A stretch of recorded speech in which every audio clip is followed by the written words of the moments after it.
এখন একটা রাস্তা পার হবো, দেখেন আমি যদি এইখান দিয়ে যাই তাহলে দেখবেন যে স্লিপ কাটতেছে, তো কাদা দিয়ে যাইতে হবে, এছাড়া কোনো অপশন নাই। আর পিছনের চাকা যে ঘুরতেছে, এই দেন দুই সাইডে চলে গেছে। অলরেডি আমি কিন্তু কাদার মধ্যে পড়ে গেছি, পিছনের চাকা শুধু ঘুরতেছে।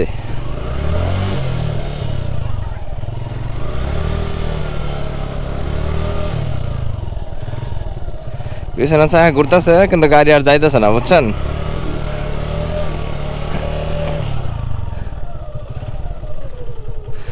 একদম কাদায় মাখাই গেছি।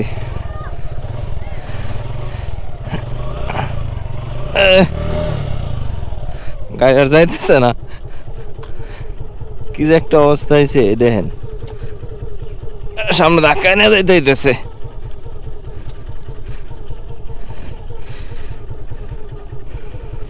কোনোভাবেই যাইতেছে না, বুঝছেন, কেদায় শুধু আটকা পড়তেছে। পিছনে চাকা দেখতেছেন যে কিভাবে ঘুরতেছে, না পড়লে হয় আর কি।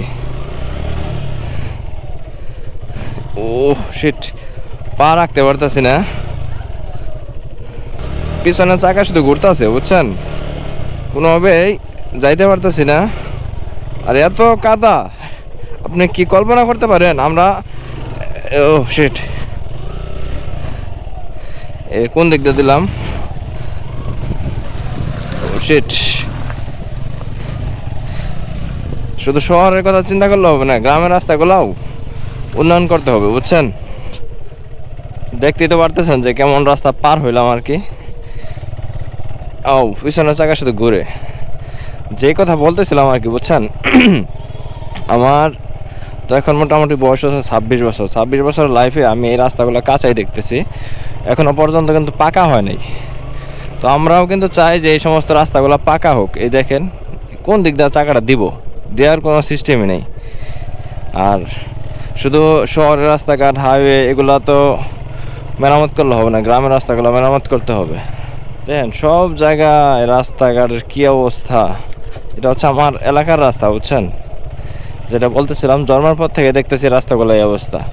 এখনো পর্যন্ত কিন্তু রাস্তাগুলো ঠিক হওয়ার কোনো খোঁজখবর নেই।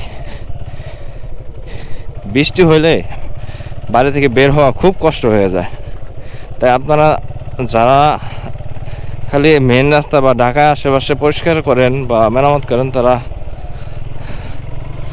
গ্রামের রাস্তাগুলো একটু মেরামত করবেন আর কি, দয়া করে। এই সাইডটা দিয়ে আবার একটু রাস্তা ভালো, কারণ এইখানকার মাটিগুলো একটু ভালো, তো যার ফলে কাদা হয় না। কিন্তু এই যে মাঝে মাঝে এদিক দিয়ে হয় আর কি। এটা হচ্ছে আপনার 1 কিলোমিটার রাস্তা আর কি, 1 কিলোমিটার পুরাটাই কাঁচা রাস্তা। এই 1 কিলোমিটারের জন্য বাড়ি থেকে বের হওয়া খুব টাফ। আর বাড়িতে আসলে মূলত আড্ডা দেয় হচ্ছে বাটাজোর বাজারে, যে স্কুল ফ্রেন্ডদের সাথে, ওইখানে 6-7 কিলোমিটার রাস্তা। তো আমি এত দূর থেকে আড্ডা দিতে যাই, বুঝছেন, অনেক সময় অনেকে বিশ্বাস করতে পারে না যে এই কাদাগুলা দিয়ে আমরা পার হয়ে যাই বৃষ্টি হলে, কারণ তারা তো দেখে নাই। তা বুঝবে কীভাবে, দেখছেন কত পানি জমে আছে এখানে। এগুলা রাস্তা, পিছনের চাকা শুধু ঘুরে পানিতে গেলে। আর টায়ার তো মনে করেন শেষের দিকে 40,000 কিলোমিটার চালাই ফেলেছে এই টায়ার দিয়ে, যার ফলে গ্রিপ নাই আর কি টায়ারে, এর কারণে একটু বেশি প্রবলেম করে। যাই হোক, প্যারা নাই, প্রবলেম তো করবেই। তবে একদিন আশাবাদী যে এই রাস্তাগুলো ঠিক হয়ে যাবে। প্রশাসনের দৃষ্টি আকর্ষণ করছি আর কি। এটা হচ্ছে কাচিনা ইউনিয়নের রাস্তা, তালতলা থেকে তামাট পূর্বপাড়া প্রাথমিক বিদ্যালয়ে যাওয়ার রাস্তা।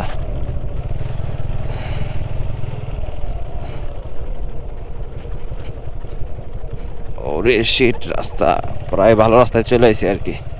এইখানে আবার একটু ডেঞ্জারাস রাস্তা, কোন দিক দিয়ে যাবো এটাই চিন্তা করতেছি। উপর দিয়ে দিলে তো যাবে না, স্লিপ খাবে।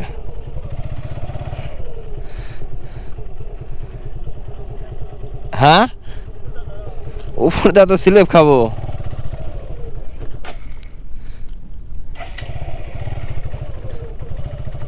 উপর দিয়ে নাইমা সোজা করে না লাগবো আর কি গাড়িটা আগে।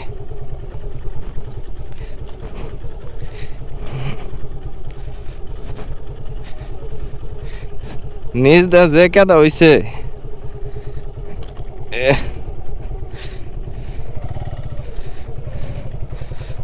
পড়লো জীবন শেষ। এই যে গাড়ি গেছে এই লিক দিয়ে দিতেছি আর কি, তা নাহলে পড়ে যাওয়ার সম্ভাবনা আছে। যাই হোক চলে আসছি সলিংগড় রাস্তা, আর পেরা নেই।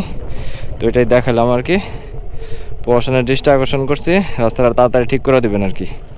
মোটামুটি একটা যুদ্ধ শেষ করে এখন চলে আসছি একটু ভালো রাস্তার দিকে। এই সোলিংটাও কিন্তু নতুন হয়েছে, খুব বেশি দিন হয় নাই। আমরা আশাবাদী ছিলাম যে একদম আমাদের বাড়ি পর্যন্ত সোলিংটা হবে, কিন্তু হয় নাই, মাত্র 500 গজ হয়েছে।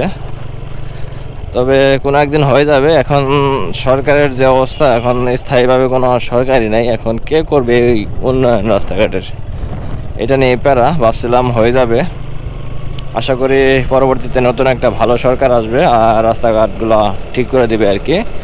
তবে হাইওয়ে আর ঢাকার রাস্তাঘাটগুলো পরিষ্কার করলে হবে না, মেট্রো রেল করলে হবে না, এক্সপ্রেসওয়ে করলে হবে না, গ্রামেও কিন্তু মানুষ থাকে, সেটা মাথায় রাখতে হবে।